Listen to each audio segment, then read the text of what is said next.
Hello दोस्तों, नमस्कार। आप सभी का हमारे यूट्यूब चैनल पर स्वागत है। आज की इस वीडियो में हम लोग क्लास 12 बायोलॉजी का एक महत्वपूर्ण दीर्घ उत्तरीय प्रश्न आपको बताने वाले हैं, जो कि आपके बोर्ड परीक्षा में बनने वाला है। तो ये क्वेश्चन क्या रहने वाला है, आइए इसके ऊपर हम लोग बात कर लेते हैं। साथ ही में इसका सोल्यूशन कैसे आपको अपनी बोर्ड परीक्षा की कॉपी में करना है ताकि आपको पूरे नंबर मिल जाए, उसको भी मैं आपको इस वीडियो में पूरा बताऊंगा।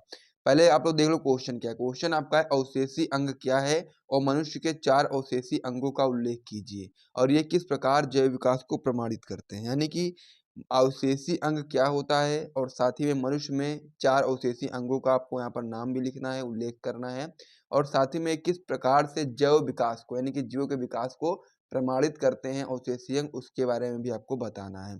तो सबसे पहले हम लोग इसका उत्तर लगाएंगे, फिर लिखना स्टार्ट करेंगे।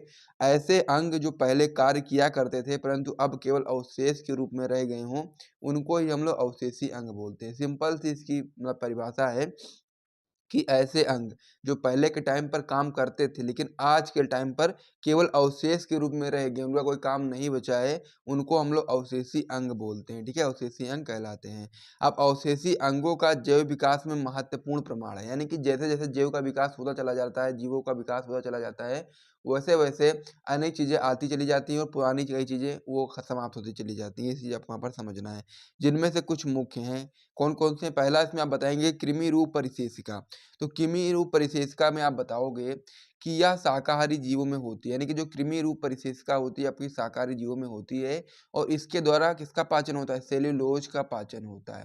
परंतु मनुष्य के पूर्वज शाकाहारी प्राणी थे, लेकिन सेल्यूलोज की कमी होने के कारण यह एक अवशेषी अंग के रूप में रह गया। यानी कि पहले के टाइम पर क्या था कि जो हमारे जो पूर्वज थे वो कैसे थे? शाकाहारी थे और ये जो आपका कृमि रूप परिशेषिका होती है शाकाहारी जीवों में ही होती है, जो कि सेल्यूलोज का पाचन करती है। लेकिन पहले के टाइम पे घास वगैरह बहुत लोग इस प्रकार से घास वगैरह में ज़्यादातर ये सेल्यूलोज होता है, तो वो चीज़ पहले के टाइम में खाते थे लोग, तो उसका पाचन होता था। लेकिन उसके बाद में फिर मनुष्य के जो पूर्वज थे, उन्होंने मतलब अच्छी-अच्छी चीज़ें खाना शुरू कर दी, जिसकी वजह से इसका काम बहुत कम हो गया और फिर धीरे-धीरे आपका ये एक अवशेषी अंग के रूप में ही रह गया है।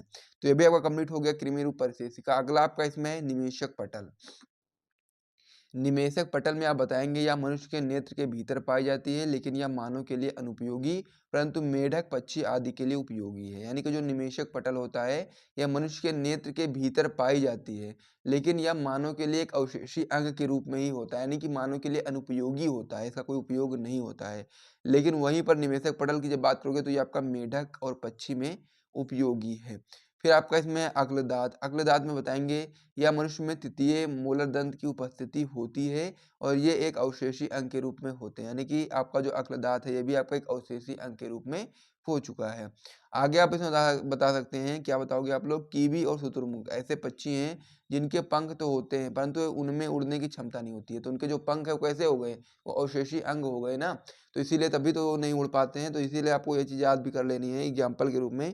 कीवी और शुतुरमुर्ग आप लोग देखते होंगे तो उसके क्या है, पंख हैं, लेकिन वो उड़ नहीं पा रहा है। तो उड़ क्यों नहीं पा रहा है? क्योंकि जो उसके पंख है उसका काम नहीं कर पा रहे हैं, यानी कि वो एक अवशेषी अंग के रूप में हो चुके हैं। इस प्रकार से आप समझ सकते हो। लास्ट इसमें आप बताएँगे कर्ण पल्लव पेशी, यानी कि जो कान की पेशियाँ होती हैं उनके बारे में बताएँगे। इसमें आप बताओगे कि मनुष्य में अक्रिय तथा अवशेषीय होती है, यानी कि जो कान की पेशियाँ होती हैं वो मनुष्य में अक्रिय होती है, यानी कि उनका कोई भी रोल नहीं होता है और ये अवशेषी हैं। तो इस प्रकार से वाला जो था ये भी कंप्लीट हो गया है और साथ ही में पूरा जो क्वेश्चन था कि अवशेषी अंग क्या है, मनुष्य के 4 अवशेषी अंगों का उल्लेख कीजिए और ये किस प्रकार से जैव विकास को प्रमाणित करता है उसे भी मैंने आपको बताया है।